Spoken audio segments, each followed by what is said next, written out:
आचार्य चाणक्य एक ऐसा नाम जिसने भारतवर्ष के इतिहास को बदल कर रख दिया।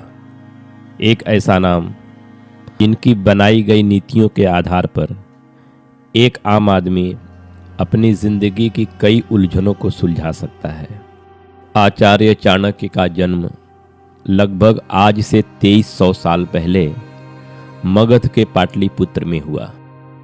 उनके पिता का नाम कनक और माताजी का नाम चनेश्वरी था। चाणक्य के पिताजी बहुत बड़े विद्वान थे, मगर वो हालात से गरीब थे। उन्होंने अपने इस पुत्र का नाम विष्णुगुप्त रखा। उस वक्त मगध के राजा थे धनानंद। धनानंद जितने बलवान थे उतने ही धनवान भी थे।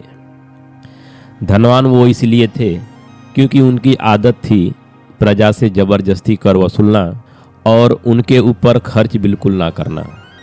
प्रजा की क्या ज़रूरत है, प्रजा को क्या चाहिए, उसकी तरफ से वो बिल्कुल निश्चिंत रहते थे और इन पैसों का उपयोग वो अपने भोग विलास, अपनी खुशियों के लिए करते थे। कहने का मतलब ये है कि उनका ध्यान प्रजा के ऊपर बिल्कुल नहीं रहता था। उनका ध्यान सिर्फ अपने भोग विलास पर ही रहता था। आचार्य चाणक्य की शिक्षा दीक्षा तक्षशिला में हुई। तक्षशिला उस वक्त का सबसे मशहूर विश्वविद्यालय माना जाता था। चाणक्य ने तक्षशिला से राजनीति, शल्य चिकित्सा, दर्शन शास्त्र, समाजशास्त्र, अर्थशास्त्र इत्यादि की शिक्षा ली। चाणक्य विद्यार्थियों में सबसे निपुण थे। यही वजह थी कि जब उनकी शिक्षा तक्षशिला से पूरी हुई तो वो वहीं पर आचार्य के पद पर नियुक्त कर लिए गए और उसी दिन से उनका नाम आचार्य चाणक्य पड़ा। कहा जाता है कि मगध के राजा धनानंद ने एक बार शिक्षक सम्मेलन रखा और उस सम्मेलन में किसी तरह से आचार्य चाणक्य भी पहुंच गए। धनानंद और आचार्य चाणक्य के बीच कुछ ऐसे वाद विवाद हुए जिसकी वजह से चाणक्य का बहुत अपमान हो गया। धनानंद ने आचार्य चाणक्य का घोर अपमान कर दिया। आचार्य चाणक्य बहुत ही स्वाभिमानी थे और जिद्दी थे।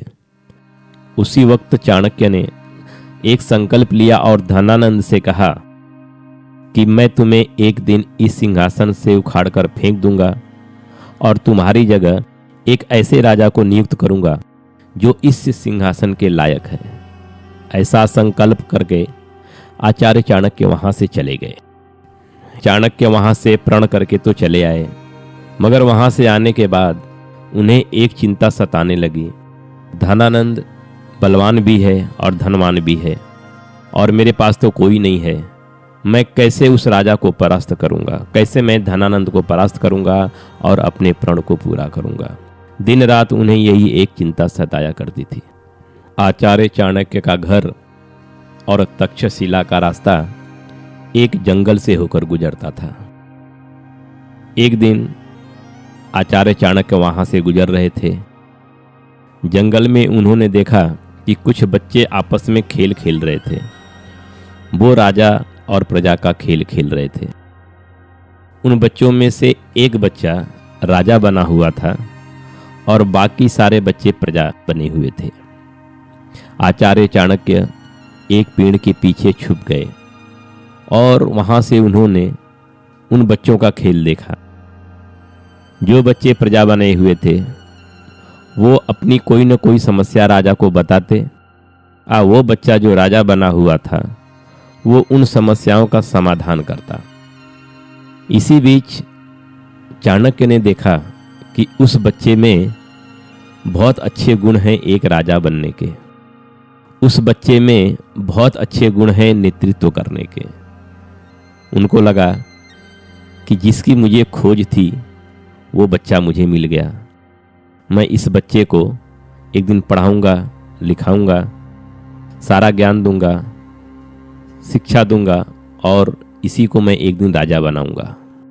जब बच्चों का खेल समाप्त हो गया तो चाणक्य उस बच्चे के पास आए जो राजा बना हुआ था।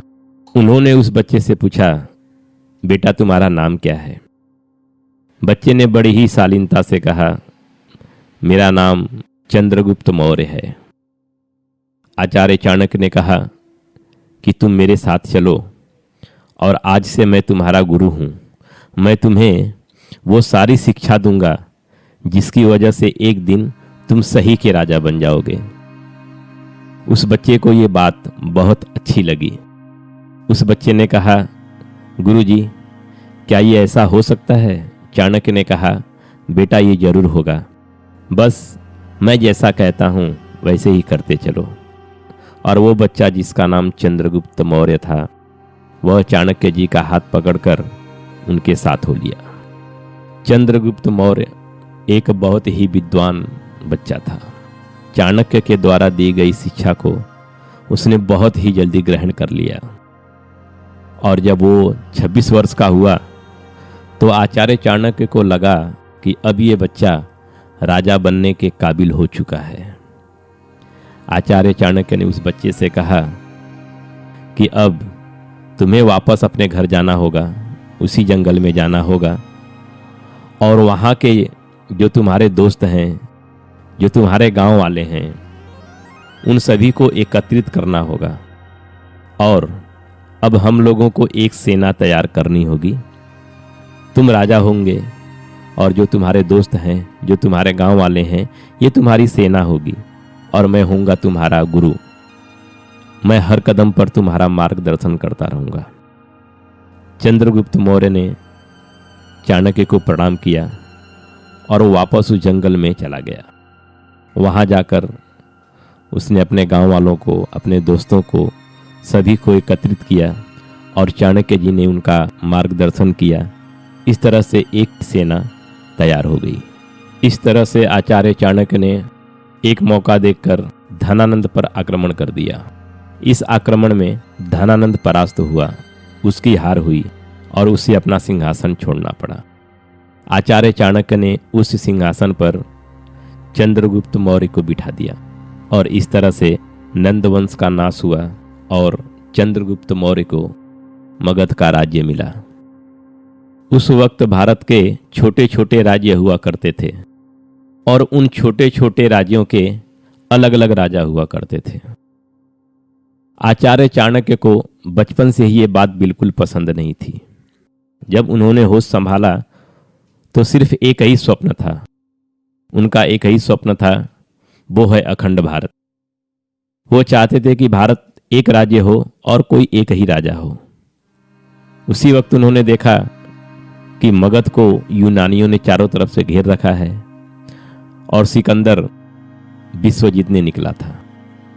ऐसे संकट की घड़ी में आचार्य चाणक्य ने चंद्रगुप्त मौर्य के साथ मिलकर यूनानियों को भारत से खदेड़ा और सिकंदर को भी हराया और इस तरह से उन्होंने अपने अखंड भारत का स्वप्न पूरा किया।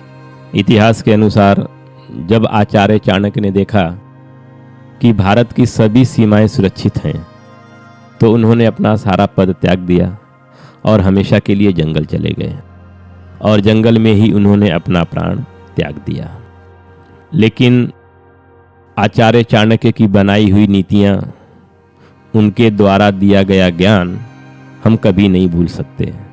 2300 सालों से लेकर आज तक और आज से आगे भी जब जब किसी इंसान की ज़िंदगी में कोई उथल पुथल होती है या उसके ऊपर कोई समस्या आती है या उसे ऐसा लगता है कि ये संकट पड़ा है तो मुझे क्या करना चाहिए, ऐसे में आचार्य चाणक्य की नीतियाँ बहुत काम आती हैं। दोस्तों, आचार्य चाणक्य आज इस दुनिया में नहीं हैं, लेकिन उनकी नीतियाँ और उनके द्वारा दिए गए ज्ञान की वजह से वो हमेशा हमारे दिलों में जिंदा हैं और जिंदा रहेंगे। दोस्तों, अगर आप लोगों को मेरा ये वीडियो पसंद आया होगा तो इसे आप लोग लाइक करिएगा, शेयर करिएगा और मेरे इस चैनल को सब्सक्राइब करिएगा, जिससे कि जब भी मैं कोई नई वीडियो डालूं तो उसका नोटिफिकेशन सबसे पहले आपको मिले। मिलते हैं अगले वीडियो में, तब तक के लिए थैंक्स।